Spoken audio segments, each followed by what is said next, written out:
name is Dermot Dunn. I used to be a police officer with Bedfordshire Police. This is part 4.4 of my story. So, like I said, going back to what I said before about not even realising what unit I was on. I am jumping the gun here a little bit, bear with me, it is 5:45 in the morning. But like I said, there was units that I'm down on that I was never even in. I'll come back to some of that stuff a little bit later. Something I'm going to put across now is, if you think I hate the police, I don't. It was a job I always wanted to do.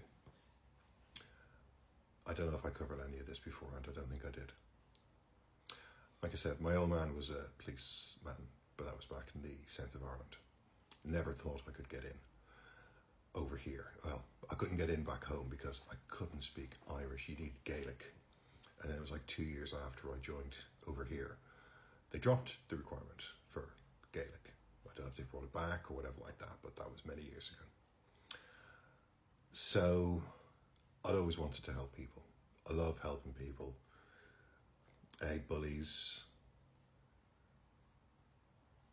I have no doubt I've been an arse at times.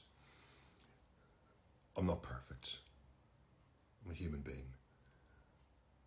I wasn't super cop, but I did the best I could. And, you know, a lot of people came to advice from me.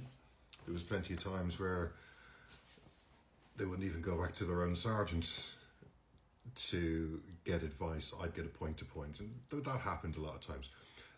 My point being, there is an awful lot of good people, hard-working people, people who really put themselves out in the police. There's some absolutely brilliant characters. I may not agree with all of them. I suppose now that I have the opportunity to do a little bit of reflection, some people that I worked with that I wasn't overly keen on, but they had their ways, they had their methods, but some I definitely did not agree with. And probably some people didn't agree with me.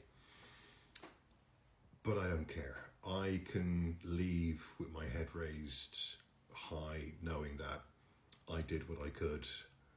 I'd like to think that I was relatively liked. You're not going to please everyone. That goes for any organisation. It doesn't matter where you work, you're always going to get that. You're always going to get arseholes. You end up working for a lot of arseholes. People who end up in positions that they really shouldn't be in. But anyway.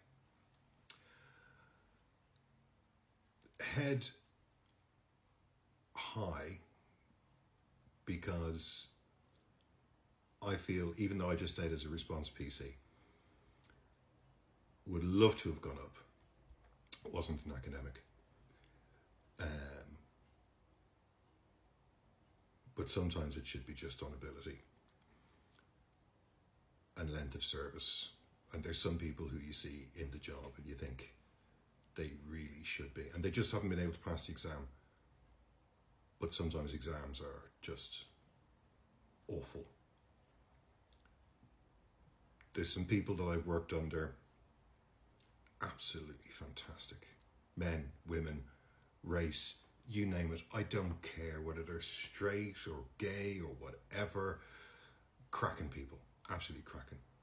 But you always have the self-serving, ladder climbing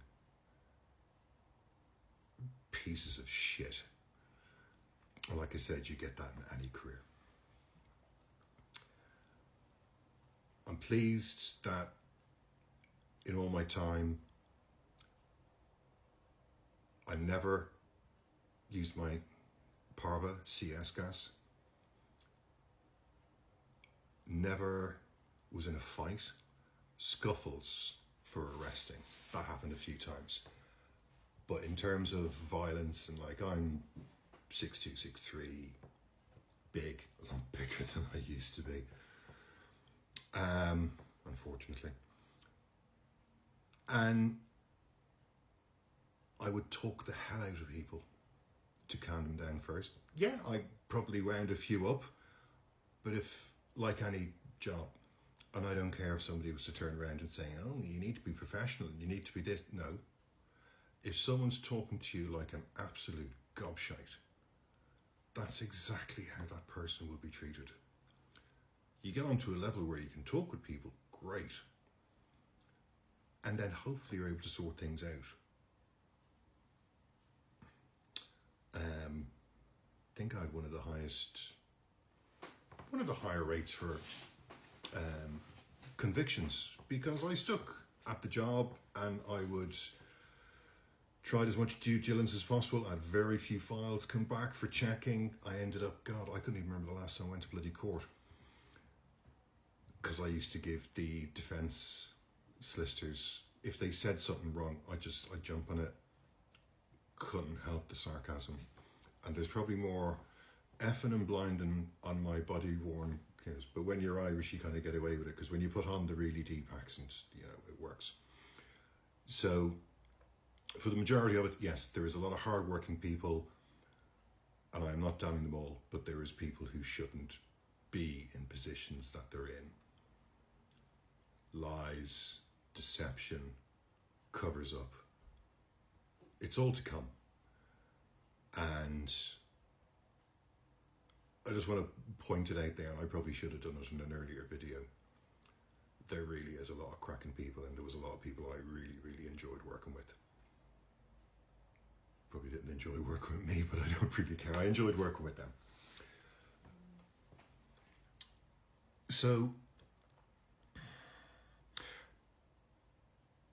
you've heard about this so far. Like, there's even, to jump back again, just sorry for jumping around a bit, but it's just to get this section of this closed down before I go on to the next stuff. Statements that were taken, and quite a long time ago, statements were supposed to be, it's what the person says. But there was a lot of these statements that were taken. And yeah, you have your intro and it kind of discussing, and it's done quite in a policey way. But there's so much police speak that was supposed to be eradicated from statements. Like, things get put into a format that you can read it. But some of this stuff is just, like I said, some of this stuff just really stinks. And it's like there's an overuse of police speak in statements that were obtained. And I'm not talking about the original officers that went out to take the complaint. One of them I know, don't have any issues with her at all.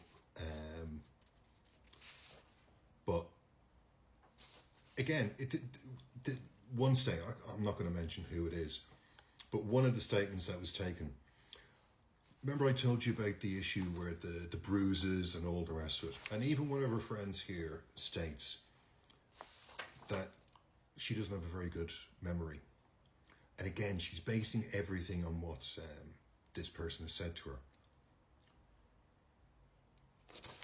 But when she talks about these bruises and stuff, and quite heavily bruises, you got to remember that what she was claiming and injuries that received, and again, the judge just closed all this down. But remember that in the 2006 that she'd been arrested, and going through the report, and she'd been really hyper violent. I don't like using like American terms and stuff, going, oh, super, no. But it states in the record that she was extremely violent, which carried on. And there was also that there was police officers coming in and out of her cell. Now, this would have been to check her because she was highly intoxicated. So all these lies, is like she told one thing, and these people are supposed to remember back to a specific point in time.